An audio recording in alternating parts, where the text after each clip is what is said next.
Anatomy of the heart.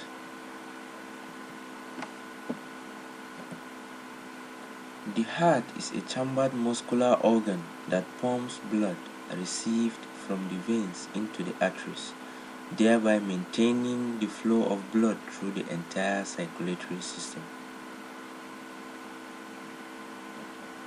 Location of the heart. The heart is about the size of a clenched fist. It weighs about 10.5 ounces and it is shaped like a cone. The heart is located in the chest cavity, just posterior to the breastbone, between the lungs and superior to the diaphragm. The heart is surrounded by a fluid-filled sac called the pericardium. What is the pericardium? The pericardium is a fibroserous sac that encloses the heart and the roots of the great vessels. The pericardium lies within the middle mediastinum. This diagram shows the relationship between the pericardium and the heart and its location in the thoracic cavity. Heart walls. 3 walls are distinguished in the heart. We have the endocardium, myocardium, and the pericardium. The endocardium is the deepest layer of the heart. It has a smooth lining to reduce friction of blood flow. The myocardium is the middle layer of the heart. Here, muscle fibers responsible for pumping are located. The pericardium. The pericardium is the outer protective layer and is composed of 3 parts: the visceral pericardium, the pericardial cavity, and the parietal pericardium. The heart wall. This diagram shows schematically the pericardial cavity, the visceral pericardium, which are all parts of the pericardium. We also have the myocardium and the endocardium. The heart surfaces.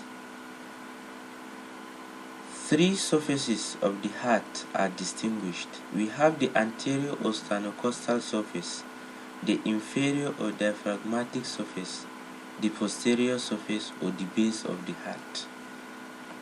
The anterior or sternocostal surface comprises the right atrium, atrioventricular groove, right ventricle, a small strip of left ventricle, and the auricle of the left atrium.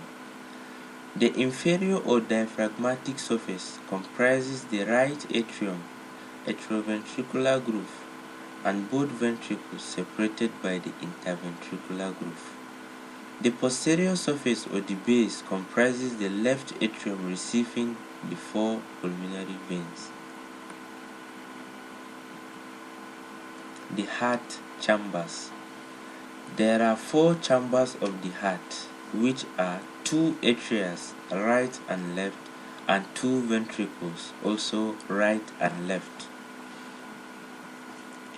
The atria. Features of the atria. The atria is a small, thin-walled chamber of the heart. Functions of the atria: receiving chambers for blood returning to the heart from circulation. They also push the blood into the adjacent ventricles. The atria received blood from right side, superior and inferior vena cava, and also coronary sinus, draining the myocardium. The left side, the pulmonary veins. The ventricles. Features of the ventricles. The ventricles make up most of the mass of the heart. The walls of the left ventricle are 3 times thicker than that of the right. Functions: discharging chambers of the heart. They propel blood to the pulmonary trunk, that is the function of the right ventricle, and also propels blood to the aorta, that is the left ventricle. The right atrium. The right atrium receives the oxygenated blood from the inferior vena cava below and from the superior vena cava above. It receives the coronary sinus in its lower part. The upper end of the atrium projects to the left of the superior vena cava as the right auricle. The sulcus terminalis is a vertical groove on the outer surface of the atrium. This groove corresponds internally to the crista terminalis. Above the coronary sinus, the interarterial septum forms the posterior wall. The depression in the septum, the fossa ovalis, are present the site of the foramen ovale. The right ventricle. It receives blood from the right atrium through the tricuspid valve. The edges of the valve cups are attached to chordae tendineae, which are in turn attached below to papillary muscles of the heart. The wall of the right ventricle is thicker than that of the atria, but not as thick as that of the left ventricle. The wall contains a mass of muscular bundles known as trabeculae corneae. The infundibulum is the smooth-walled outflow tract of the right ventricle. The pulmonary valve is situated at the top of the infundibulum. It is composed of 3 semilunar curves. Blood flows through the valve and into the pulmonary arteries via the pulmonary trunk to be oxygenated in the lungs. This diagram shows the relationship between the right atria and the right ventricle, and also shows the tricuspid valve with its 3 curves. The left atrium. The left atrium receives oxygenated blood from 4 pulmonary veins which drain posteriorly. The cavity is smooth-walled except for the atrial appendage. On the septal surface, a depression marks the fossa ovalis. The mitral or bicuspid valve guards the passage of blood from the left atrium to the left ventricle. The left ventricle. The wall of the left ventricle is thicker than that of the right ventricle, but the structure is similar. The thick wall is necessary to pump oxygenated blood at high pressure through the systemic circulation. Trabeculae corneae project from the wall with papillary muscles attached to the mitral valve cups edges by way of chordae tendineae. The vestibule is a smooth-walled part of left ventricle which is located below the aortic valve.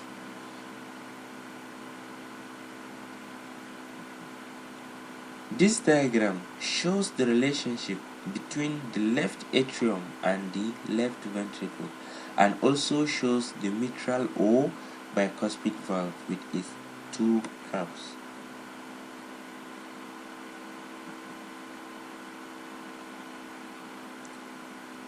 The heart valves. Heart valves ensures unidirectional blood flow through the heart. It is composed of an endocardium with a connective tissue core.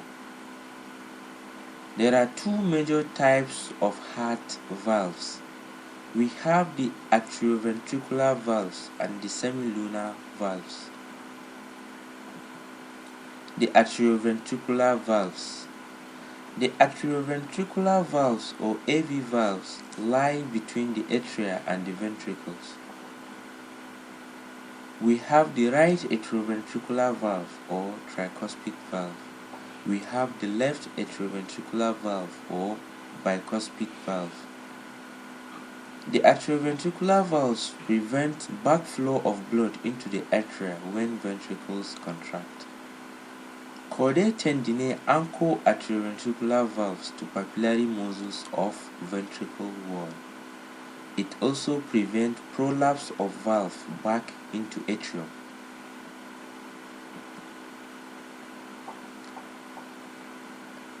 This shows schematically the principle of action of atrioventricular valve. Firstly, how the atrioventricular valve open. Blood returning to the heart fills atria, putting pressure against the atrioventricular valves. Atrioventricular valves then first open. As ventricles fills, atrioventricular valve flaps hang limply into ventricles. Atria contract, forcing additional blood into the ventricles. And the second part shows how atrioventricular valve closes. Ventricles contract, forcing blood against atrioventricular valve cuffs. Atrioventricular valve closes. Papillary muscles contract and chordae tendineae tighten, preventing valve flaps from everting into atria. Semilunar heart valves. The semilunar valves prevent backflow of blood into the ventricles. They have no chordae tendineae attachments. Aortic semilunar valves lies between the left ventricle and the aorta. Pulmonary semilunar valves lies between the right ventricle and pulmonary trunk. The heart sounds loop, doop due to valves closing. Loop is closing of atrioventricular valves, while doop is closing of semilunar valves. This diagram shows the principle of action of the semilunar valve. How the semilunar valves open. As ventricles contract and intraventricular pressure rises, blood is pushed up against semilunar valves, forcing them to open. How the semilunar valve closes. As ventricles relax and intraventricular pressure falls, blood flows back from arteries, filling the cups of semilunar valves and forcing them to close. Summary of the heart valves. Atrioventricular valves. The atrioventricular valves are the right AV or tricuspid valve or the left AV or bicuspid valve. The right AV valve separates the right atrium from the right ventricle and also prevents backflow into atrium. The left AV or bicuspid valve separates the left atrium from the left ventricle and also prevents backflow into atrium. The semilunar valves, they are pulmonary valve and the aortic valve. The pulmonary valve separates the right ventricle from the pulmonary arteries and also prevents backflow after ventricular contraction. The aortic valve. The aortic valve separates the left ventricle from the aorta. It also prevents backflow after ventricular contraction. Arterial supply of the heart. The arterial supply of the heart is provided by the right and left coronary arteries, which arises from the ascending aorta immediately above the aortic valve. The coronary arteries. The origin of the coronary arteries are as follows. The left coronary artery arises from the aortic sinus immediately above the left posterior crus of the aortic valve. The right coronary arteries from the aortic sinus immediately above the anterior cups of the aortic valve.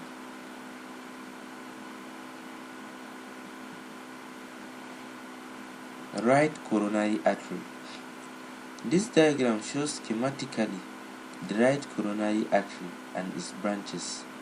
The branches of the right coronary artery are the right marginal artery or acute marginal artery, posterior or interventricular artery, the sinoarterial nodal artery, and arterioventricular nodal artery.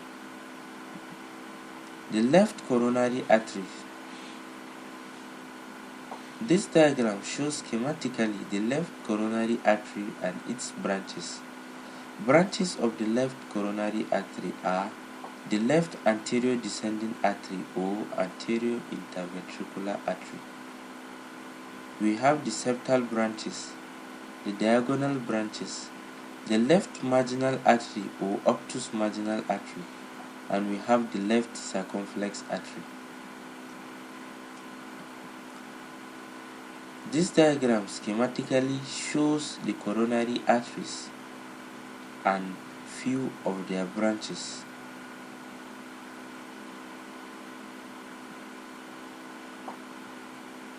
Venous drainage of the heart.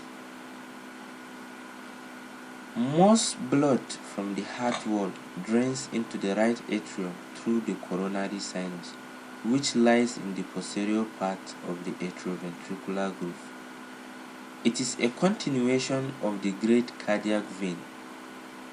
It opens into the right atrium to the left of the inferior vena cava.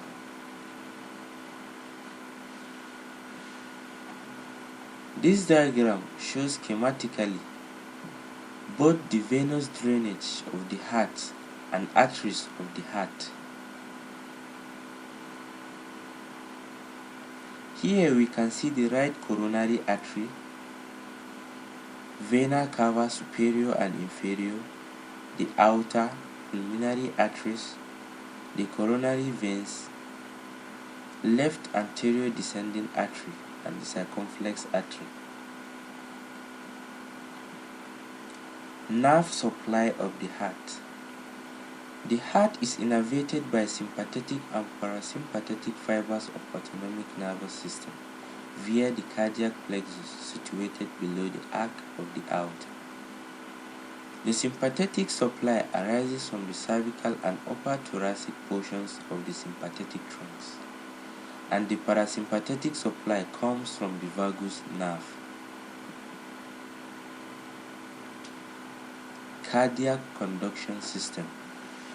The cardiac conduction system comprises of the sinoarterial node, the atrioventricular bundle, the atrioventricular node, and the Purkinje fibers. The sinoarterial node. What is the sinoarterial node?